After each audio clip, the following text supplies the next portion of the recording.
Brought to you by Techno Camon 30 series.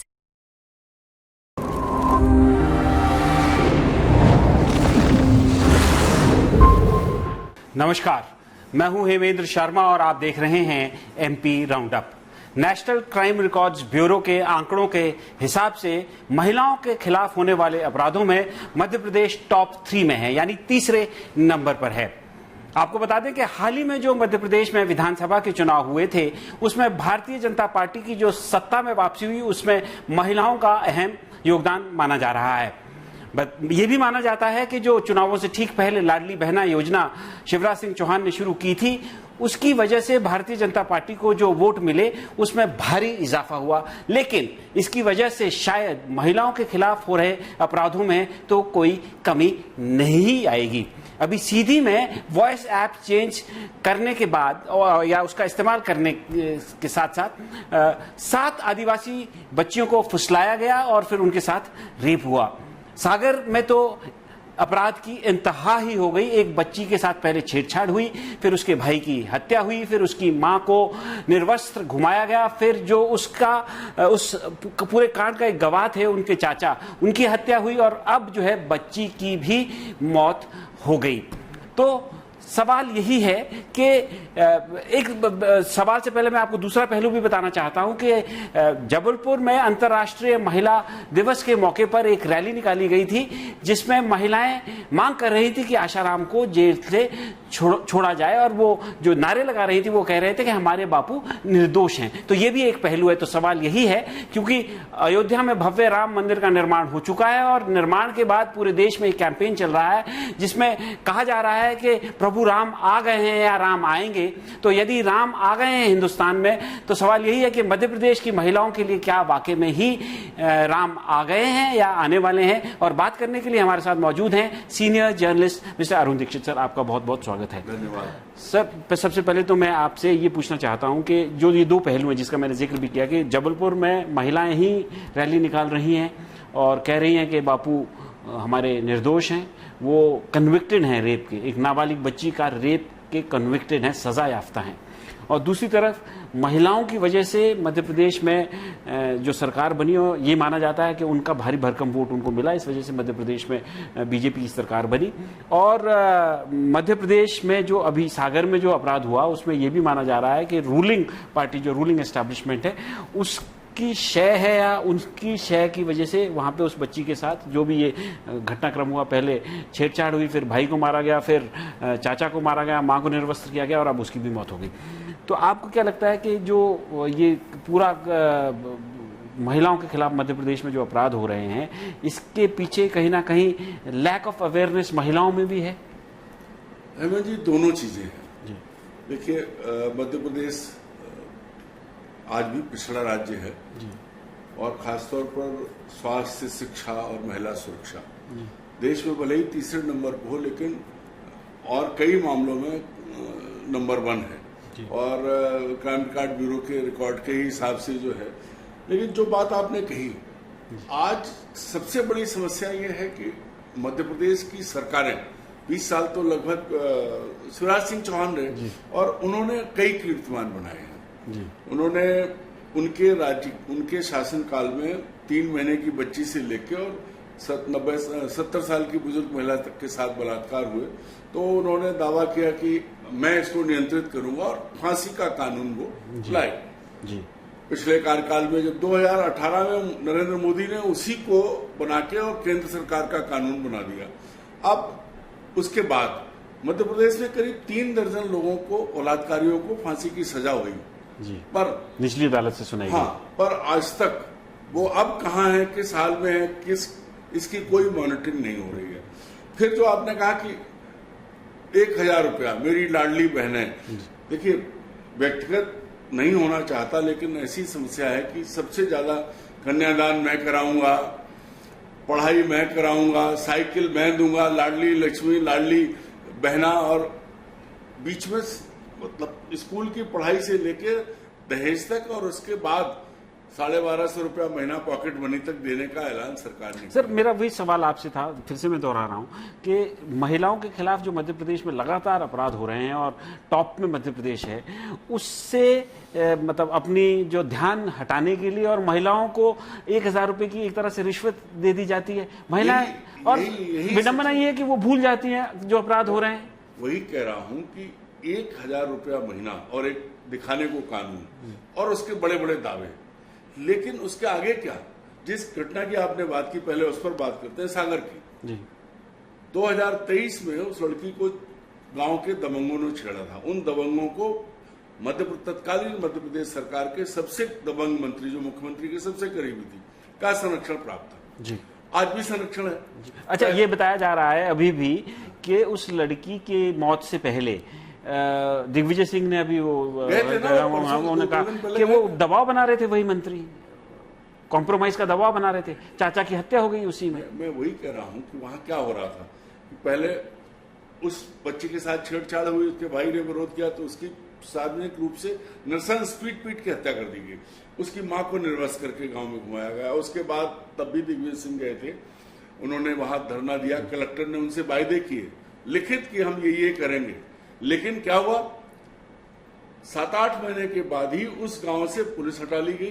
Police वाले उस दलित परिवार पर या सर ये कहें कि सरकार दोबारा आने के तुरंत बाद, हाँ नहीं, वहां उस पुलिस जो थी, जो सुरक्षा में लगी, कहा गया कि साहब पानी नहीं मिलता पीने को। अब गांव के दलित परिवार का पानी पीना नहीं चाहते, उनसे बिस्लरी की मांग कर रहे हैं और जानबूझ के उस परिवार के एक युवक को जिला बदर घोषित कर दिया गया। फिर उसी में से जो मुख्य गवाह था उसको पीट के मार दिया गया। और मैं तो अभी भी ये कहता हूं कि उस लड़की की भी मौत संदिग्ध है। उसने मेरी जानकारी के मुताबिक 10 लोगों के नाम मरने से पहले व्हाट्सएप किए थे, जिन लोगों ने मारा था उसके चाचा को। उनमें 2 के खिलाफ मुकदमे दर्ज हुए।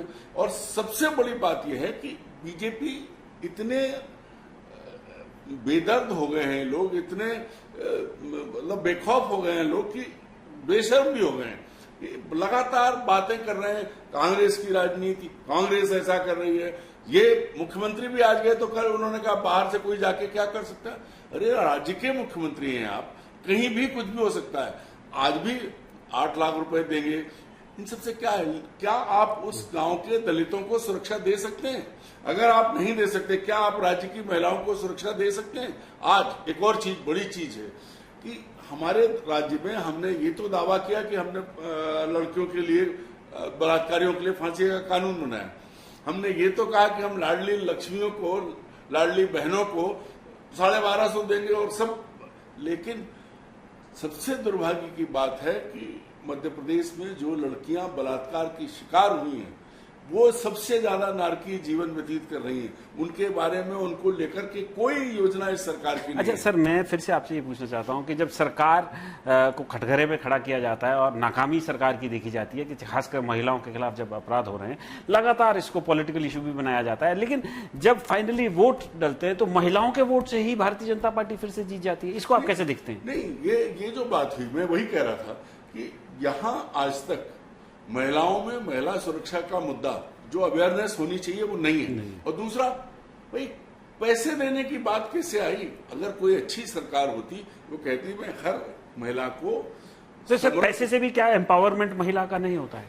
नहीं, एम्पावरमेंट 1000 रुपए से क्या एम्पावरमेंट हो जाता है? कहने का दावा है 1000 रुपया उसके पास है, लेकिन वास्तविकता ये है कि अगर उसका 1000 रुपए में वो अपने बच्चे को महीने भर दूध नहीं पिला सकती, अपने बच्चे को स्कूल नहीं भेज सकती, अगर 2 बच्चे हैं तो उनकी फीस नहीं भर सकती, कुछ नहीं हो सकता। बस ये दावा है कि हमने 1000 दिए, पर उससे वोट मिल जाता है। लेकिन और वो 1000 रुपए बूस्टर का काम करते हैं और वोट अपने साथ हुई हिंसा, बलात्कार सब भूल जाते हैं। सबसे बड़ी वही बात है कि अगर राज्य में इस तरह से अवेयरनेस का कार्यक्रम न तो कोई सरकार ने चलाया, सरकार क्यों चलाए? ना कोई स्वयंसेवी संस्था इसमें, और ना कोई स्वयंसेवी संस्था, ना कोई एनजीओ, भले ही लाखों एनजीओ काम कर रहे हों, लेकिन महिला सुरक्षा को लेकर मीडिया की तरफ से भी कोई कैंपेन नहीं चलता। सस्टेन मीडिया थोड़े दिन में चुप हो जाता है। अब मीडिया के लिए अगर उससे देखें तो आप सबसे बड़ा उदाहरण ये जो लड़की मारी गई अंजना अहरवार का है, नोनागिरी गांव का, आज मुख्यमंत्री भी है। भाई जब उसके भाई को मार दिया गया, सारे लोग, अब वो जेल में हैं, उसके बाद दूसरे लोग दबाव डाल रहे हैं कि समझौता कर लो। गवाह को पलटने के लिए नहीं माना। अच्छा, आपको क्या लगता है सर, किसके खिलाफ एक्शन होना चाहिए कि एक मैसेज जाए डाउन द लाइन कि भाई सरकार सीरियस है क्राइम अगेंस्ट विमेन में?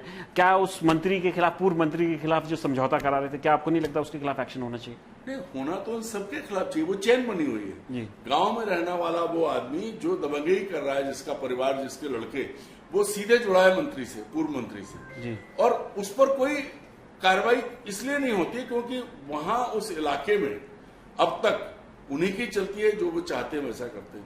मुझे ऐसा लगता है कि उन्हें भी शर्म नहीं आती कि इस तरह की घटना हो रही है खुले आम। इससे पहले आप याद करोगे, व्यक्ति गायब हो गया था सागर जिले से, वो भी दलित था। ये चीजें, और इसको बड़ी शान से बीजेपी डिफेंड करती है। पर अभी भी, आज भी बीजेपी के एक दलित विधायक ने आके इसको डिफेंड किया है। बड़े बेशर्मी से उन्होंने जो बातें कही, अरे राजनीति छोड़ो, ये देखो कि लड़का मरा, मां को निर्वस्त्र किया गया, उसके बाद चाचा की हत्या हुई, उसके बाद लड़की मर गई। मैं तो कहता हूं लड़की की मौत भी संदिग्ध है। अच्छा सर, एक दूसरा पहलू जो मैंने शुरू में भी बात की थी, भाई महिलाओं के खिलाफ इतना अपराध हो रहा है मध्य प्रदेश में, सागर का भी इंसिडेंट है, हम सीधी वाली भी बात करेंगे, लेकिन एक पहलू ये भी तो है कि जबलपुर में अंतर्राष्ट्रीय महिला दिवस के मौके पर महिलाएं ही रैली निकाल रही हैं एक रेप कन्विक्ट को जेल से बाहर छोड़ने के लिए। देखिए हेमंत जी, बिल्कुल सही पूछ रहे हैं आप। वो आसाराम बापू एक कम्युनिटी से जुड़े हुए हैं। भोपाल में भी निकली थी रैली, मैंने देखी थी, उसमें भी करीब 1000 महिलाएं थी। तो ये जो है, ये जो उसका ऑरा है, जो सर्कल, ये तो साफ हो गया कि वो बलात्कारी है, कोई भगवान नहीं है। लेकिन अब चूंकि उसकी कम्युनिटी के लोग जो है, कुछ शायद फाइनेंशियल इंटरेस्ट भी इन्वॉल्व है, नहीं, बहुत इन्वॉल्व है, क्योंकि वो पैसा, जो जितना पैसा आसाराम बापू ने कमाया, और वो जो लोग इस्तेमाल कर रहे हैं, जिनके पास है, वही ये सब स्पॉन्सर कर रहे हैं। वो बीच बीच में ये स्पॉन्सर कर देते हैं। लेकिन सर, हर तीसरे दिन ट्विटर पे ट्रेंड होता है, हाँ, निर्दोष है आसाराम। मैं तो बापू नहीं बोलता उनको। वो जो है, आसाराम को लेकर के सुनियोजित कैंपेन चलाया जा रहा है, और वो चलाने वाले वो लोग हैं जो उसका पैसा इस्तेमाल कर रहे हैं, जिनके पास उसका पैसा है, जो उसके लिए काम कर रहे हैं। आज की तारीख में बहुत मोटा मोटी यही बात होगी कि सर सारा खेल जो है पैसे का है। आप दूसरा देखिए ना, देश में राम रहीम को सीबीआई की जांच के खिलाफ जो है सीबीआई कोर्ट के फैसले को पलट दिया हाई कोर्ट ने, और उससे पहले राम को लाने वाली सरकार, राम की सरकार, उस बलात्कारी को हर 3 महीने में पैरोल पे छोड़ रही थी। सबसे बड़ी चीज है। और आज की बात आप देखिए, कहां क्यों नहीं सोचती है सरकार, चाहे नरेंद्र मोदी प्रधानमंत्री हो, चाहे राज्य के मुख्यमंत्री हो, या अन्य राज्यों में, बीजेपी शासित राज्यों में ये सारी चीजें क्यों होती है, ये ज्यादा क्यों हो रही है, सबसे ज्यादा। और इनको, अगर आप इतने ही अच्छे हो, आपका इतना ही सब है, तो आपने क्या किया? आप कहोगे मैंने फांसी की सजा का प्रावधान किया है जी, पर वो फांसी कितनों को हुई, कहां हुई, ये बताओ। अच्छा सर, फाइनल इस शो को कंक्लूड करने से पहले मैं आपसे ये पूछना चाहता हूं, अभी सीधी में भी एक बड़ी मतलब ऐसी हैरान करने वाली घटना हुई। वॉइस चेंज ऐप के माध्यम से जो बलात्कारी हैं, आरोपी हैं, उन्होंने टीचर की आवाज निकाली, और टीचर की आवाज निकालने के बाद 7 आदिवासी बच्चियों को बुलाया, उनसे कहा कि स्कॉलरशिप के फॉर्म में कुछ दिक्कतें हैं, और दिक्कतें होने की वजह से आप तुरंत मिलिए। बच्ची एक के बाद एक तुरंत मिलने पहुंची, और जब वहां मिलने पहुंची तो फिर से उसी नंबर से, उसी वॉइस कॉल से टीचर का फोन आता है कि मैंने अपने बेटे को भेज दिया है, तुम इसके साथ घर आ जाओ।